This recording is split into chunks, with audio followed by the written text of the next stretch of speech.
За сайн байцгаана уу? Та бүхэнд өнөөдрийн мэндийг хүргье. За өнөөдөр 9 сарын 26 баасан гараг болж байна. Тэгээ энэ 7 хоногийн дэлхийн санхүүгийн зах зээл дээр олонний анхаарлыг татсан зүйл бол Нүүбийн 80 дугаар уулзалт байлаа. За энэ дээр бол бүх төрийн томчууд бол оролцсон. За үүн дээр Дональд Трампын мэдэгдэл, Нүүбийг шүмжилсэн мэдэгдэл, Европын холбоо шахалт үзүүлсэн асуудал. Дээрэс нь Украины дайны 360-ын эргэлтийн шийдвэр.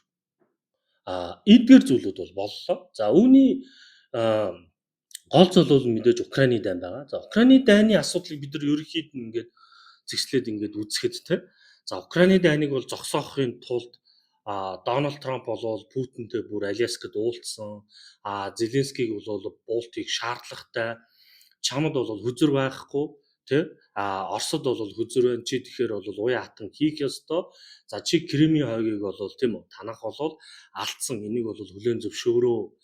Тэгэд бусад мужуудын асуудал дээр бол яг хөө тэ уян хатан байх ёстой гэдэг зүйлүүдийг бол өмнөх хугацаанд бол Дональд Трамп ярьж ирсэн.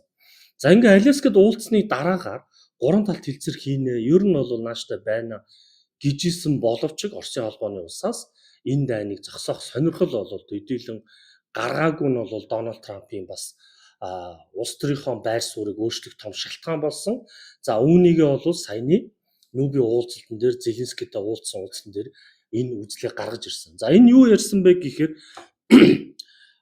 Украин улс газар нутгаа бүтэн эргүүлж авах боломжтой гэдэг зүйлийг хэлсэн. За энд юу орж ийн гэхээр бид нар мэдж байгаа дөрвөн муж алдсан гэж байгаа шүү дээ. Луканск, Донецк, Херсон, Запорожье гэдэг ч юм. Энэ мужуудыг бүрэн бүтнээр нь авах боломжтой гэдэг зүйлийг хэлж байна.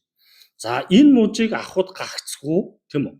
Европын холбоо энэ дээр нэлээд түлхэж үзүүлэх ёстой гэдэг хандлагыг үзүүлсэн. За энийг шинжиж юу гэж харсан бэ гэхээр нэгдэж Америкийн нэгдсэн улсын Украин дахь үзэл бодол ганц Трамп биш засгийн газрынх нь үзэл бодол бол өөрчлөгдсөн гэдэг зүйлийг харж байна. Хоёр дахь шалтгаан нь ингэж мэдээлэл хийж байгаа нь дайны байдлыг ерөнхийдөө Европт хариуцуулаад өөрсдөө одоо юу гэдэг энэ дайны талбаас гарах ийм хандлага бол үзүүлэх гээд байна гэдэг ийм зүйлийн хоёр талын өнцөг бол гарч ирсэн. За энэ нь бол ямар байх вэ гэдгийг бол бид нар бол харна. За энэ дээр бол мэдээж юу ярьсан бэ гэхээр Европын холбоо одоо илүү түлхүү Украины дайн дээр бол тий оролцоо нэмэгдүүлэх ёстой. Бид нар бол зэвсэг бол хангалттай худалдана гэдэг ийм зүйлүүдийг бол Дональд Трамп хэлсэн байна.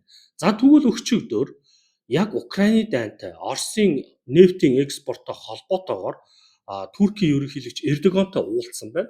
2 цагийн уулзалт хийсэн байна. За энэ уулзалт бол нэлээд сонирхол татсан уулзалт боллоо л да. Юу вэ гэхээр Эрдогон Америкийн нэгдсэн улсаас F-35 гэдэг онгоцыг 100 ширхэг авах санал тавьсан байна. За тэгвэл энэний талаар сонирхоод үзье л да. F-35 гэдэг онгоцыг яагаад Америк Туркид өгөхгүй байгаа юм бэ? 2001 онд энэ F-35 гэдэг онгоцны хөтөлбөрийг Lockheed Martin гэдэг компани болоод сонгогдоод за тэгээ энэ онгоцыг үйлдвэрлэх сэлбэг хангамж угсралт те энэ бүхийг хариуцуулах 9 улс сонгосон юм гэж. За үүнийх нь нэг нь Турк улс байсан. За Туркийн хувьд бол тухайн үед энэ чинь 2001 онд болохоор өнөж жигүүрийг бэхжүүлэх одоо юу гэдэг юм гол бааз суур ус. НАТО-гийн ер нь бол хамгийн том одоо гишүүн улсуудын нэг байдаг шүү дээ. Одоо хүртэл тийм байж байгаа. За ингэж сонгосон юм байна.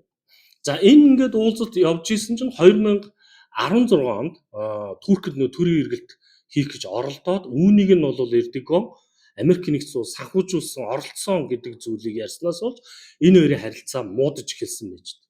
За үүний дараагаар бол 2010 юуны онд 17-8 оны дахь Америкийн нэгдсэн улс Patriot гэдэг нэг юм агаарыг хамгаалах системийг авах саналыг тавьсан боловч бол Конгресс зөвшөөрөхгүй. За тэгэнгүүт Эрдогон ямар хэмжээ авсан бэ гэхээр Оросын холбооны улсад S-400 гэдэг одоо зенитийн буужингийн систем буюу агаараас хамгаалах системийг худалдаа авах гэрээ хийсэн байна. За энийг нь сонсонгуудаа Америкийн нэгдсэн улс албан ёсоор Туркийг F-35-ын одоо энэ хөтөлбөрөөс хасаж бол Туркид F-35 онгоц нийлүүлэх хоргийг бол 2019 онд эхлүүлсэн байна. Шалтгаан мэдээж яасан бохоо. Энэ S-400 гэдэг технологи тийм үү? Юуны F-35 гэдэг одоо энэ ч радарт гардаггүй онгоц гэж байгаа. Энтэй бол зөрчиж за энийг бол одоо юу гэдэг Тэгээ энэ системтэй ингэж уйлж харагдах байдлыг ийм нөгөө мэдээлэл болгох ч юм уу иймэрхүү зүйл байж магадгүй гэж үзээд Америкийн нэгдсэн улс Туркийг эндээс хассан байж байгаа. За ингээд удалгүй 2022 онд Украины дайн дэгдсэн. Украины дайнтай холбоотойгоор нефтийн хамгийн том худалдан авагч улсуудын 3 дахь улсаар бол Турк тодорсон. За мэдээж нэгдүгээр нь бол Хятад улс, хоёр дахь нь Энэтхэг улс, гурав дахь нь Турк улс гэж байгаа.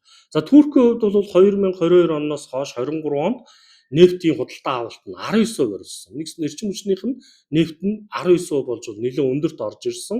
Дээрээс нь Туркууд Оросын холбооны улсын нефтийг аваад реэкспорт хийдэг буюу бусад улсууд руу зарах энэ процессыг хийдэг улс бол тодорсон. Украины дайны дараагаар бол Туркийн байр суурь төвийг барьсан. Европын холбоотой харилцаагаа муудахгүй, Оросын холбоонотой харилцаагаа муудахгүй, хямдруулсан нефтийг нь авч өөртөө ашигтайгаар бол ажиллаж исэн. Ийм улс. За тэгвэл сая 2025 оны 9 сарын 25-ны уулзалтаар Эрдоган танахаас F-35 гэдэг 100 онгоц авмаар байна гэдэг саналын хариуд Дональд Трамп юу гэж хэлсэн бэ гэхээр өгшөө. Тэгэхээр би бол та нарт онгоцыг өгч болно. Энэ хоргийг цусаж болж байна тий. Хоёлаа эвтэй найртай байж болно. Танах Оросоос нефт авах болчихоо. Оросоос нефт авах болчиход өөр нефт авч болох зөндөө л улсууд байгаа штэ гэдэг саналыг Дональд Трамп Эрдоганд тавьсан байна. Тэгээ ямар ч хэлсэн энэ талаараа бол хэвлэл мэдээллийнхэнд бол хэлсэн байна. Гэхдээ энэ дээр Эрдоган ямар нэгэн байдлаар хариу өгөөгүй.